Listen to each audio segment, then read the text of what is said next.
Is it possible to think and plan 20 years ahead of time? Well, most people don't think about 5 years ahead. Then how come Dubai is planning Vision 2040? In this episode, you'll learn what Vision 2040 means for Dubai, the people living over here, or people moving into the city, and more importantly, for the real estate sector in Dubai.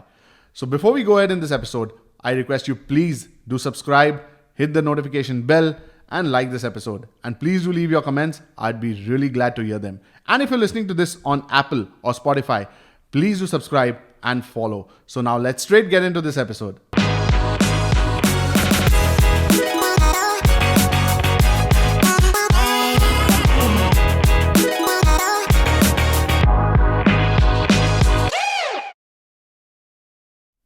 Okay, Tahir, we're talking the future today. How are you doing? Very well, Raj. How are you? I'm really well. We've got some great questions to ask you. If there's one thing that we can rely on, it's that Dubai is always going to be evolving and developing. And so we're going to fix our focus today around Dubai Vision 2040. Yes. It's definitely been picking up some steam in the press, although it's not the biggest talking point in the market at the moment. True. So maybe a good place to start is, can you just give us an overview as to what is Vision 2040? So basically, Raj, what happens is, when we talk about Vision 2040, it is more about the future planning, the vision, what they want to achieve in the next 20 years. So, whatever you see today in 2021 is not something which was planned 5 years or 6 years back. No, it was planned 10, 15 years back to achieve certain milestones in the development of the city. Now, when we talk about Vision 2040, it's like a roadmap for going ahead in terms of development for the next 20 years. So there are a lot of new ideas, new concepts, new strategies going ahead where the government wants to increase a lot of green spaces. As it is, when people come over here, they get surprised that, Dubai is a desert, but you still have a lot of parks and a lot of greenery now over here. That is something which they are planning to increase. They're planning to increase the public transport. So as of now, the road networks are brilliant. The metro is also great, but it's not everywhere. Buses, yes, there are, but still, they're planning to increase the public transport. So most of the population in the next 20 years would be living in a proximity of 800 meters to a public transport or a metro station. So that is one of the things. Not only that, the target population. So currently we are in the range of around 3.2, 3.3 million approximately people living in Dubai. In the next, 19, 20 years, they plan to reach around 5.8 million people living in the city. Okay, so with regards to getting an idea of what the impact of Vision 2040 will be, you know the Dubai market very well. But for somebody who's an overseas investor or maybe has not even visited Dubai yet, Yes, but just been monitoring it from afar, honestly, Tahir, how much can Dubai achieve in the next 20 years? Is there anything we can learn from the last 20 years development that gives us an idea as to where the city will be in 20 years? Look, Raj, if you see the last 20 years, okay, Dubai started development sometime 2001, 2002. They started freehold development in 2002. So as we speak in 2021, it's barely 18, 19-year-old market.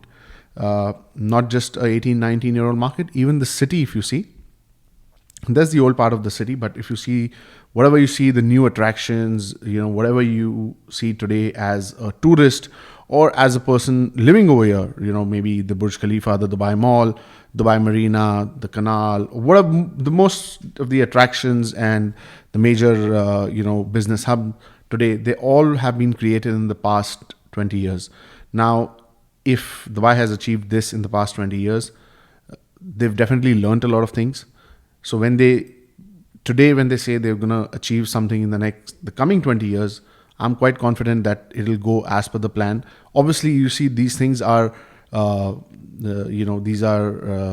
is something not like, it's a future planning. Sometimes things can go here or there. Sometimes they might change the plan depending if they feel something. But this is like a vision, that this is what they wish to achieve.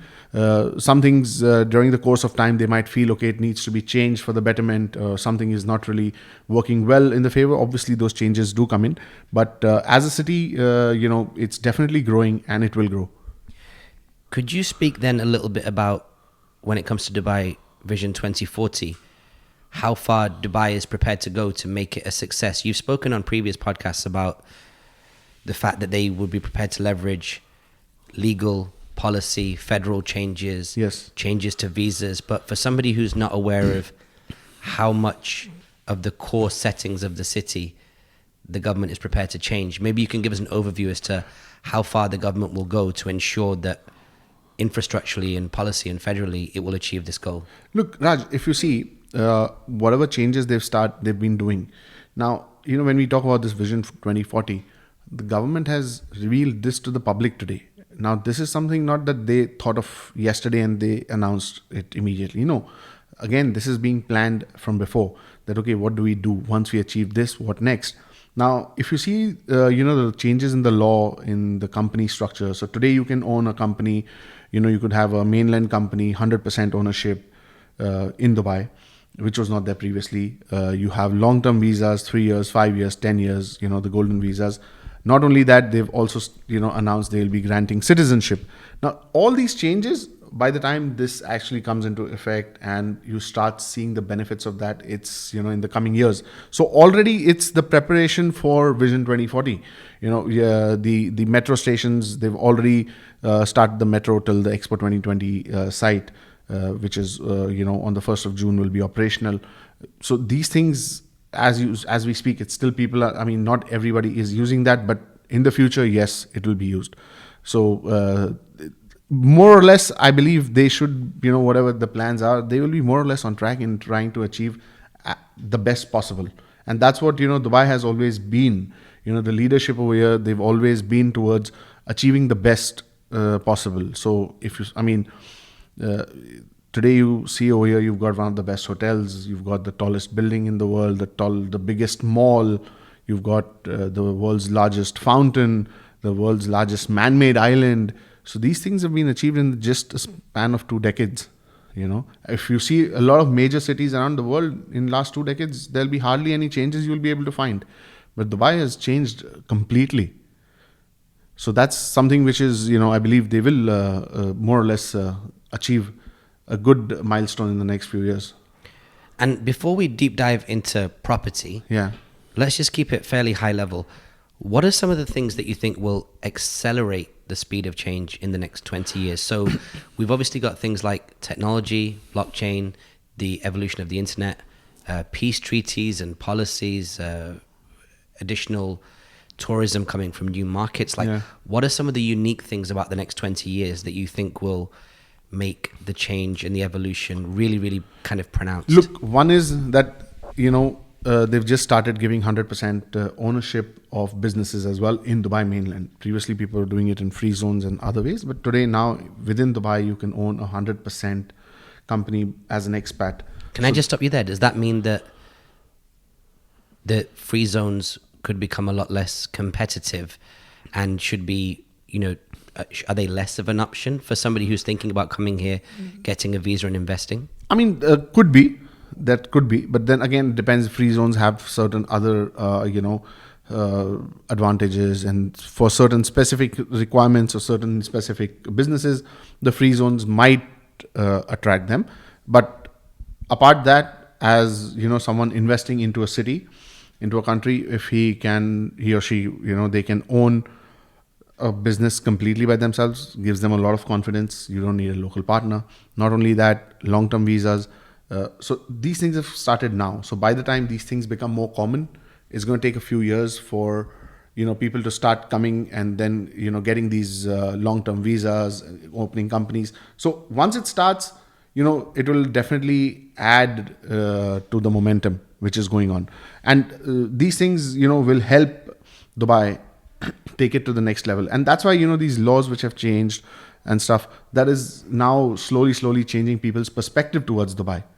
That is also something which is really changing. And I believe once people come here for the expo, when they see this city, because still a lot of people, when you speak to them, they are not really aware what Dubai is really about. They still have certain notions about Dubai that it's got a lot of restrictions, or it's not a very friendly place. It's not a very easy place. But when they come over here, when they see the place, that's when they actually realize that this place is really a global city. Amazing. So now let's zoom down to nuts and bolts.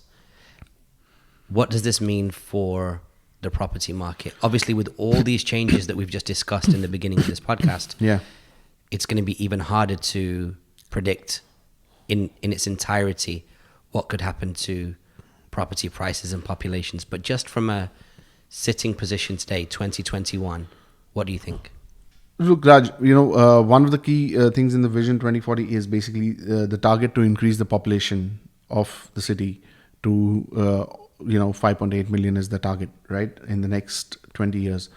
So we're talking about an additional population of around 2.5 million people over a period of time. Now, if you see 2.5 million people over a period of, say, 20 years, you're talking about 150,000, 125,000 people every year, right? Which is fairly achievable, seeing the way Dubai has grown in the last few years, that's a fairly, very, very achievable number. So now what will happen is, obviously, if you're attracting more people, you want more people to come and live here, you need more houses. You need more houses, obviously more development. The entire real estate industry on that, for that matter, will have a good activity to be seen in the next few years. I mean, yes, there was a slowdown. Projects have slowed down. They're not putting in the supply like before, because obviously they've also realized that we don't want to do that. So slowly, new projects are coming out, but they're not coming out too many in numbers. They will, in my opinion, post the expo.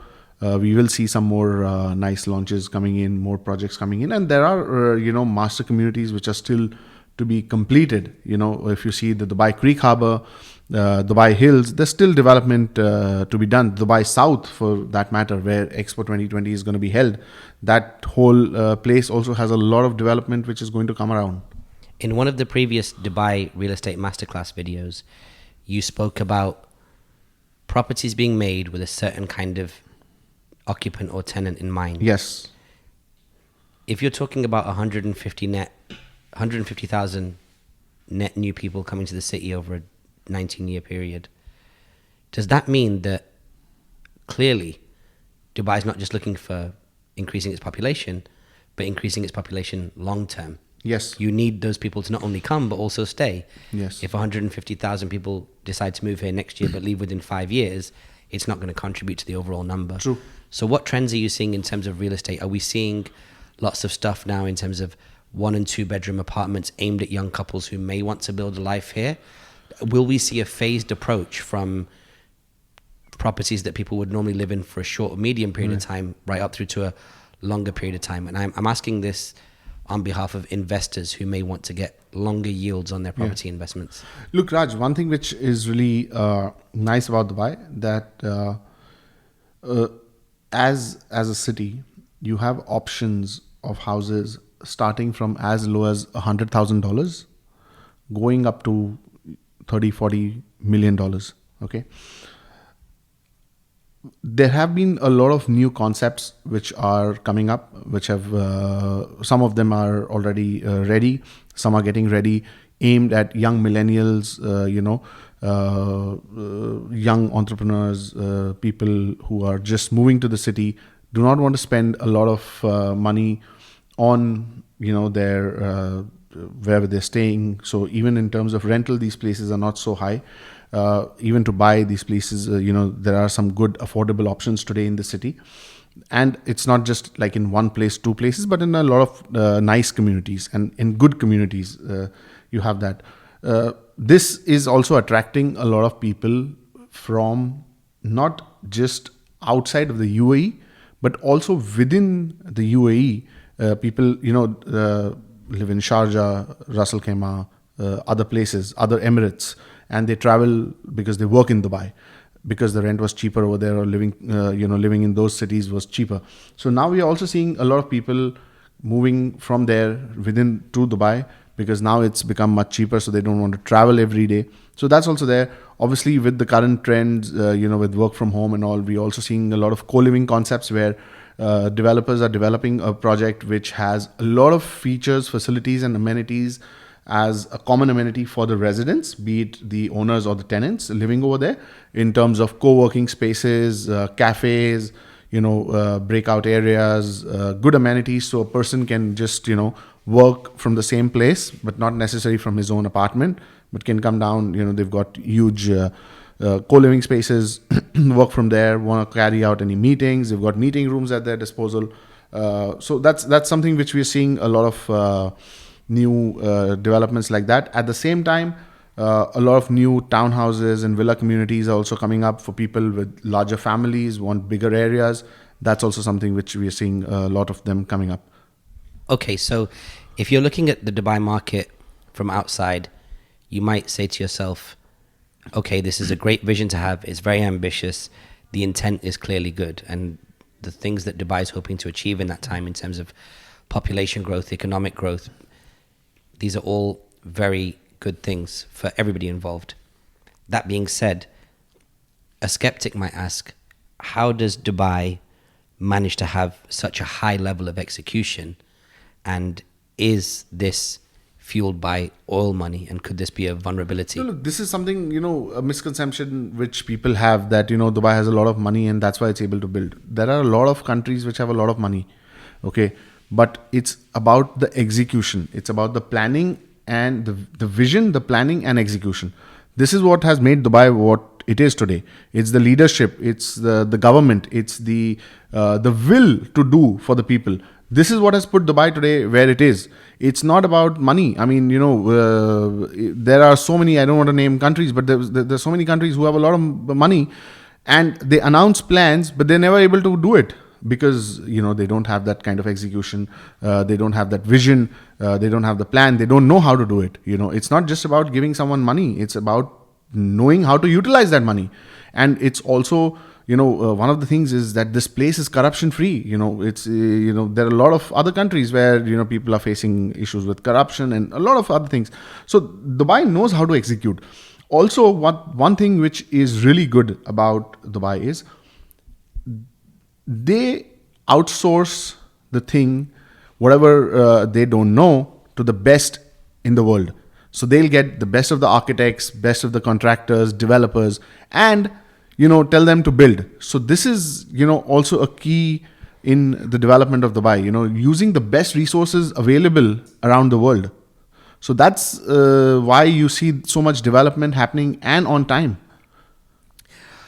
That explains that. So finally, what is your closing message to a property investor? What kind of property investor do you need to be to start participating in the Dubai property market over the long term? So I'm not talking about flips and things Raj, like that. I'll tell you something. This is one thing which people need to understand.